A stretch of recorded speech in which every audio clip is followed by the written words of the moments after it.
Hello, this is Aaron Creer from reportforce.blog, and today we're going to talk about a couple of use cases for reporting on objects and fields within Salesforce. So for our first example, imagine that we're creating a new roll-up summary field on our opportunity, and we go to hit save and we get an error message because we realize we're at our maximum of 40 roll-ups per object. We have no simple way to look and identify which fields are used as rollups on this object without scrolling all the way down the page and just going one by one. Wouldn't it be easier if we could actually create a report and quickly filter on that? The good news is we can. So step number one is we're going to create a custom report type, and our objects here are entity definitions with field definitions. The entity definition object is basically your object level information, and field definitions is your field level. I always rename this because I think it's just confusing. So I typically will call this report type objects and fields, which is pretty self-explanatory to the users.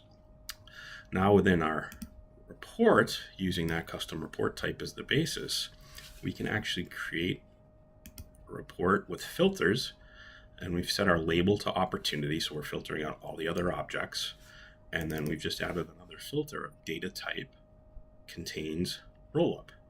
Now we can easily see on any object what fields are used as rollup summaries. Now a second use case would be for our data classification fields. So if we take a look at, say, the mobile field here on leads, we have these fields that were added somewhat recently to try and classify our data. So we have things like the data owner, field usage, data sensitivity level, and our compliance categorization. So we can use that same report type, and we can create a report that would let us filter and export out all of the fields that didn't have these values filled in, doing some work in our spreadsheet, upload it back in. Or another example would be, let's say the CCPA compliance statute has changed, and we want to be able to quickly run a report to see all of the fields that may fall into that. So the first thing we're going to do is we're going to look at our report here, and we can see we have some filters already in here. One thing you're going to notice here is there is a bit of a roadblock we need to get around, because we have some custom logic here for our filters of compliance categorization equals PII CCPA equals GDPR CCPA. Now, why did I have to go through that step? The reason is that when we try and remove one of these, we have a includes function. However, when you go to use this, and let's just say we only care about CCPA, and we go to hit apply, we get this nasty error message saying it's unsupported filter type.